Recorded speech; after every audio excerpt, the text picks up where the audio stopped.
నా పేరు గోదా సత్య అండి. మాది పట్నాపురం గ్రామం, సూర్యాపేట జిల్లా, సూర్యాపేట మండలం. మా గ్రామంలో ఇప్పటి వరకు జగదీశ్వర్ రెడ్డి అభివృద్ధి పనులు చాలా జరిగినాయి.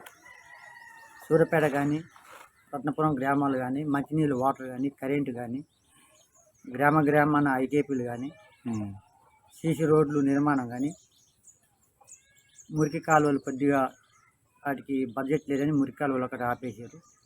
ఇప్పటి వరకు పట్నాపురంలో అభివృద్ధి బాగానే జరిగింది.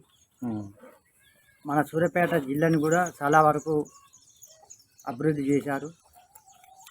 సూర్యాపేట ట్యాంక్ బండ కానీ, మినీ ట్యాంక్ బండ కానీ, ఇంజనీరింగ్ కాలేజ్ కానీ, కలెక్టరేట్ కానీ,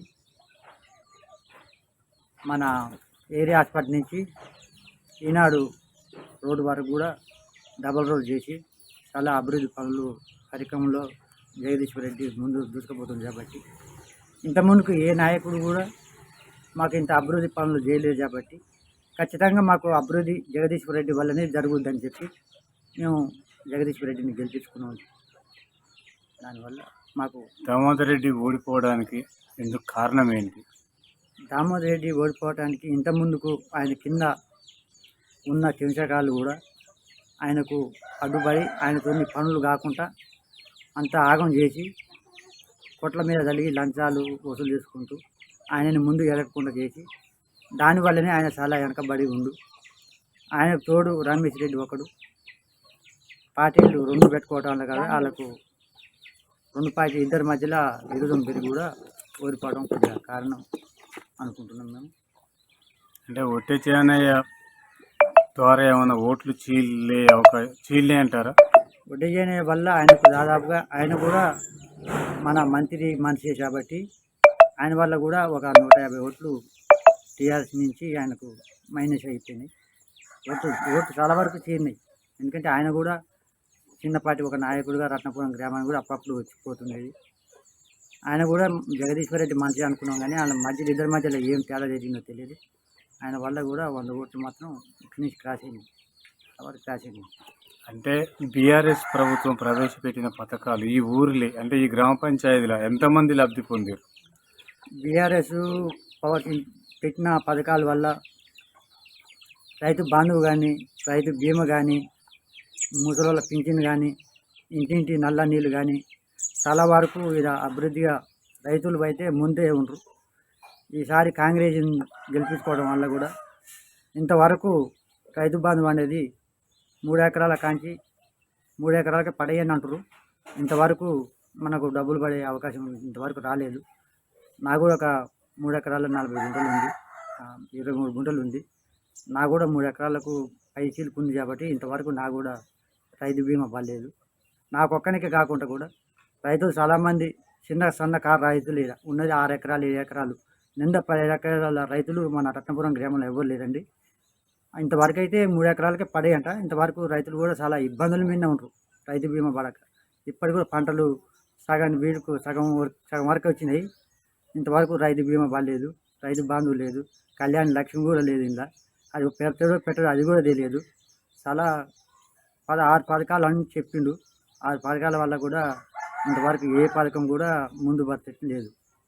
6 గ్యారంటీలు ప్రజలు ఏ విధంగా అనుకుంటున్నారు? ఉచిత బస్సును కూడా ఉచిత బస్సు వల్ల కూడా మహిళలకు సేఫ్టీ అని అనుకుంటారు, కానీ చాలా వరకు ఆర్థిక ఇబ్బందుల వల్ల దానివల్ల కూడా మన రాష్ట్రానికి చాలా అన్యాయం జరిగింది. ఉచిత బస్సు వల్ల ఉచిత బస్సు అని చెప్పకపోవడం వల్ల కానీ దానివల్ల ఒరిగేది కూడా మనకు ఏం కనపడతలేదు. ఉచిత బస్సు వల్ల ఆడవాళ్ళకు ప్రయాణం అని అదని ఇదని వాళ్ళకి తప్ప చాలా ఉన్న మిగతా జాతీయులు కూడా చాలా ఇబ్బందులు పాలవుతారు. దానివల్ల మీరు ఒక వార్డు మెంబర్గా మీ వార్డుని ఎంత మేరకు అభివృద్ధి చేసుకోగలిగినావు? మా వార్డు మెంబర్గా నాకు వచ్చిన సీసీ రోడ్లు కానీ, కరెంటు లైన్లు కానీ, మనకు వచ్చిన ఊళ్ళే సీసీ రోడ్డు నిర్మాణాలు కానీ 99% వరకు మా రత్నపురంలో సీసీ రోడ్లు పూర్తి అయిపోయింది. ఇక 1-2 తప్ప ఒక 2 మిగిలిపోయాయి. అవి కూడా ఎంతలా పూర్తి చేసుకున్నాం అనుకుంటానికి మన ప్రభుత్వం మారిపోయింది. ఇప్పుడు సర్పంచ్లు కూడా పీకేసి పక్కకు పెట్టేశారు. సర్పంచ్లకు ఇంకా కొంత బిల్లు రావాల్సి ఉంది. మరి ఆ బిల్లు వస్తుందో రాదో తెలియదు. మళ్ళీ కొత్త సర్పంచులు గెలుచుకుంటే కానీ మళ్ళీ ఏమన్నా పనులు ప్రారంభమయ్యాయి ఇంతవరకు ముందుకు పోయేది తెలియదు. ఇక్కడున్న స్థానిక సర్పంచ్ పరిపాలన ఏ విధంగా ఉంది? ఇక్కడ ఉన్న సర్పంచి మెట్టు వినోద్ గారు, మెట్టు భిక్షం, మెట్టు భిక్షం అంటారు ఆయన పేరు.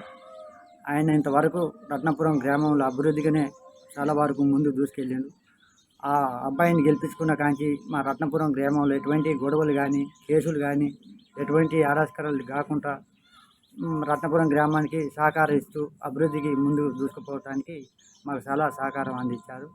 ఆయన తరఫున మేము కూడా ఇంతకుముందు బీజేపీలో ఉన్నాం. మేము కూడా ఆ సర్పంచ్ వల్లనే మేము కూడా అలా చేరుకున్నాం. మంచి వ్యక్తి అబ్బాయి.